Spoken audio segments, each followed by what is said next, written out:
ગણિતમાં એક ડર લગભગ બધાને ક્યારેક ને ક્યારેક તો લાગ્યો જ હશે અને એ છે મોટા ઘડિયાનો ડર. કોઈ અચાનક પૂછે કે 89 છક કેટલા થાય કે પછી 97 સત્તા. આવા સવાલો સાંભળીને જો મગજ ચક્રાવે ચડી જતું હોય તો સમજો કે આ માહિતી તમારા માટે જ છે. આજે આપણે એક એવી જોરદાર ટ્રીક શીખવાના છીએ જેનાથી 100 સુધીના કોઈ પણ ઘડિયાનો જવાબ ફક્ત અને ફક્ત 3 સેકન્ડમાં આપી શકાશે. સાચું કહેજો, મોટા ઘડિયા યાદ રાખવામાં તકલીફ પડે છે, ખરું ને? આ કોઈ નવી વાત નથી. મોટાભાગના લોકોને આ સમસ્યા નડે છે અને ઘડિયા વગર ગણિતમાં આગળ વધવું મુશ્કેલ લાગે છે. એટલે જ ઘણા લોકો ગણિતથી દૂર ભાગવા લાગે છે. પણ હવે એવું બિલકુલ નહીં થાય. હું વિશ્વાસ આપું છું કે આગામી થોડી જ મિનિટોમાં આપણે જે સરળ રીત શીખીશું એના પછી 100 સુધીનો કોઈ પણ ગુણાકાર એકદમ રમત જેવો લાગશે. આજ પછી ઘડિયા આપણો ડર નહીં પણ આપણી તાકાત બની જશે. તો ચાલો સીધા મુદ્દા પર આવીએ. આ શક્તિશાળી રીતનો ઉપયોગ કરવા માટે શું આવડવું જરૂરી છે? શું મોટા મોટા ઘડિયા ગોખવા પડશે? ના, જરાય નહીં. હા, બસ આટલું જ. જો ફક્ત 1 થી 9 સુધીના ઘડિયા પાક્કા આવડતા હોય ને તો સમજી લો કે 100 સુધીનો કોઈ પણ ઘડિયો બનાવવા માટે બીજું કશું જ શીખવાની જરૂર નથી. આટલું જ જ્ઞાન પૂરતું છે. તો ચાલો વાતો ઓછી અને કામ વધુ. આ રીત કેવી રીતે કામ કરે છે એને સીધા એક સરળ ઉદાહરણથી જ સમજીએ. આપણે શરૂઆત કરીશું 13ના ઘડિયાથી. જુઓ, આખી રીત છે ને બસ આ 4 સિમ્પલ સ્ટેપ્સમાં જ સમાઈ જાય છે. પહેલા સંખ્યાના 2 ભાગ પાડો, એટલે કે 1 અને 3. પછી બંનેના ઘડિયા બાજુ-બાજુમાં લખો. પછી પરિણામોને જોડો અને જ્યાં જરૂર પડે ત્યાં વધી ઉમેરી દો. બસ આટલું જ છે.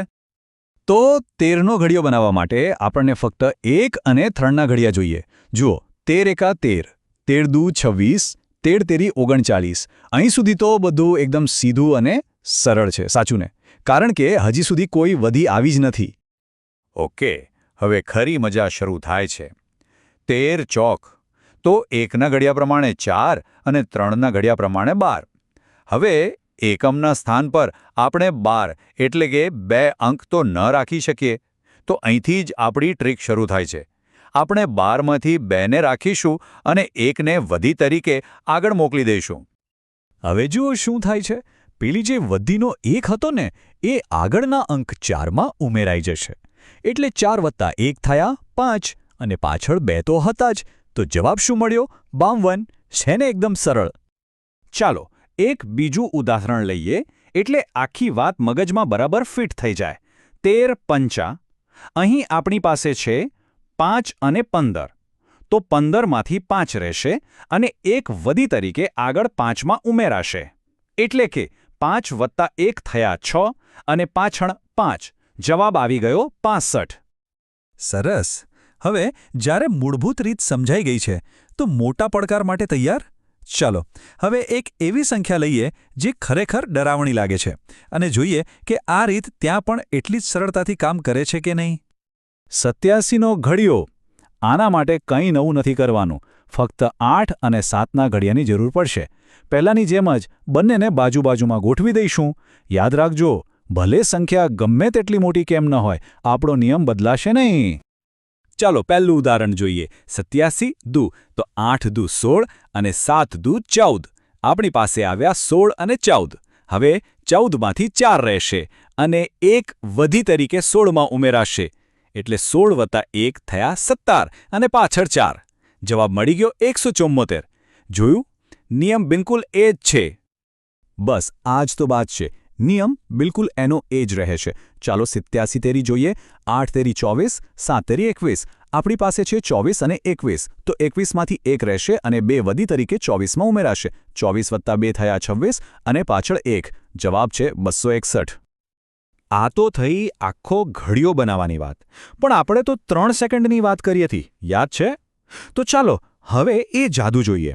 આ રીત ફક્ત ઘડિયા બનાવવા માટે જ નથી, પણ કોઈ પણ ગુણાકારનો જવાબ વીજળીની ઝડપે શોધવા માટે પણ છે. કલ્પના કરો કે કોઈ અચાનક પૂછે, ચાલ બતાવો 97 સત્તા કેટલા થાય? ગભરાવાની કોઈ જરૂર નથી. જવાબ 3 જ સેકન્ડમાં હાજર થશે. આ બધું મનમાં કરવાનું છે.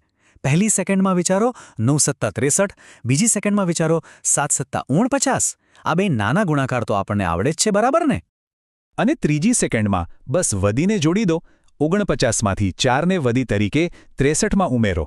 63 વત્તા 4 થયા 67 અને પાછળ 9. જવાબ તૈયાર છે 679. જોયું? 3 સેકન્ડ અને જવાબ આપણી સામે. ચાલો ફટાફટ એક છેલ્લું ઉદાહરણ જોઈ લઈએ જેથી આખી રીત એકદમ પાક્કી થઈ જાય અને આપણો આત્મવિશ્વાસ પણ વધી જાય. એકદમ સ્પષ્ટ છે. જુઓ, પહેલી સેકન્ડમાં 7 અઠ્ઠા 56, બીજી સેકન્ડમાં 3 અઠ્ઠા 24 અને ત્રીજી સેકન્ડમાં 24માંથી 2ની વધી 56માં ઉમેરી દો. 56 વત્તા 2 થયા 58 અને પાછળ 4. જવાબ છે 584. તો આ છે એ સિમ્પલ પણ પાવરફુલ રીત જેનાથી 100 સુધીના ઘડિયા મોઢે કરી શકાય છે. આ કોઈ જાદુ નથી, પણ ગણિતનો એક સુંદર અને તાર્કિક નિયમ છે. આનાથી ગણતરીની ઝડપ તો વધશે જ, પણ સૌથી મોટી વાત એ છે કે ગણિતનો ડર પણ હંમેશા માટે દૂર થઈ જશે. તો હવે એક અંતિમ પડકાર. 73 અઠ્ઠા કેટલા થાય? અરે, એ તો આપણે હમણાં જ ગણી લીધું. તો ચાલો કંઈક નવું કરીએ. કોમેન્ટમાં 73 નવ્વા કેટલા થાય એનો જવાબ આપવાનો પ્રયત્ન કરો. આ રીતનો ઉપયોગ કરો અને જાતે જ અનુભવ કરો કે હવે ઘડિયાનો ડર ખરેખર ભૂતકાળ બની ગયો છે.